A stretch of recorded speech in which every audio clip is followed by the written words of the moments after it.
হুজুর দাঁড়াইছিল আর কি। হুজুর আসার সময় আমি অনেকজন ছাত্রকে জিজ্ঞেস করছিলাম যে আপনি কোত্থেকে আসছেন, বলে যে আমি সাভার থেকে আসছি। আরেকজনকে জিজ্ঞেস করলাম যে আপনি কোত্থেকে আসছেন, বলে যে আমি মিরপুর থেকে আসছি। তো আমি বললাম ভাই আপনি কি মিরপুর থেকে সাভার থেকে প্রতিদিন এখানে নামাজ পড়তে আসেন?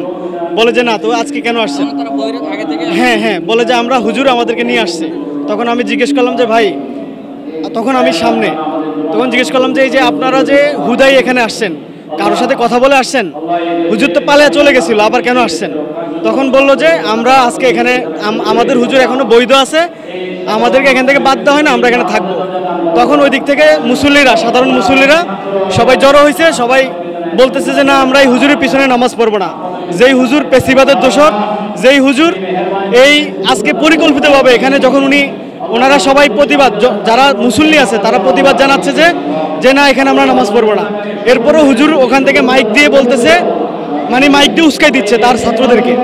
যখন মাইক দিয়ে তার ছাত্রদেরকে উস্কাই দিচ্ছে তখন ছাত্ররা সাধারণ মুসল্লিদের উপর চড়াও হয় এবং ওই যে জুতা রাখার যে পাত্রগুলো আছে সেগুলা দিয়ে সাধারণ মুসল্লিদেরকে তারা আঘাত করে এবং এইখানের এই পাশের জানালা সহ ওই ডান পাশ বাম পাশ সব পাশের জানালার কাজগুলো তারা ভেঙে একটা অস্থিতিশীল পরিবেশ সৃষ্টি করে। হ্যাঁ, হুজুর তাদেরকে মানে বলছে যে তোমরা সবাই যাও ওই দিক দিয়ে। আমি তখন সামনে, তখন ওই দিক থেকে যে মুসল্লি, বিশেষ করে আমি দেখলাম যে এরা সবাই এই দিক থেকে জড়ো হয়ে মুসল্লিদেরকে ডিরেক্টলি মানে ওই জুতার বক্স দিয়ে মাইর দেওয়া শুরু করছে। এটা তো প্রাণ আচার, আমাকে একটু দিস। ঠিক যেন ঘরের আচার, প্রাণ আচার। ওই দিক থেকে মায়ের, এদিক থেকে মায়ের, পাল্টাপাল্টি। হুজুর এখানে, আমরা হুজুরকে বলতেছিলাম যে হুজুর আপনি জিনিসটা থামাবেন, আপনি কেন ওদেরকে উস্কা দিচ্ছেন? আমরা এখানে তখন হুজুররা আমাদের উপরও চড়া হচ্ছিল। পরে আমরা এই পাশে চলে আসছি। পরে লাস্টে হুজুর সহ যখন এদিক থেকে আসছে, হুজুর সহ এদিক দিয়ে ওরা এদিকে দেখছি যে নিচে নেমে গেছে। আর এদিক থেকে যখন ওরা নিচে নেমে যাচ্ছে তখন আমরা চাইছি যে ওরা কোথায় যাচ্ছে।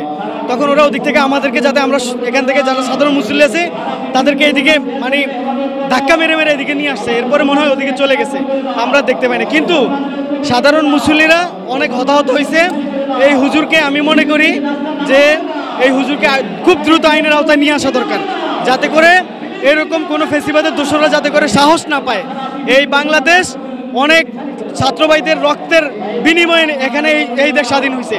যেই দেশ এই দ্বিতীয়বার স্বাধীন হওয়ার পরে এই পরিকল্পিতভাবে এই পবিত্র একটি মসজিদে যে সকল দালালরা, দোসররা অস্থিতিশীল একটা পরিবেশ তৈরি করার জন্য এখানে পূর্ব পরিকল্পিতভাবে তারা এখানে আসছে, আমি মনে করি খুব দ্রুত তাদেরকে আইনের আওতায় নিয়ে আসা হোক এবং যারা আহত হয়েছে তাদেরকে খুব দ্রুত চিকিৎসার ব্যবস্থা করা হোক।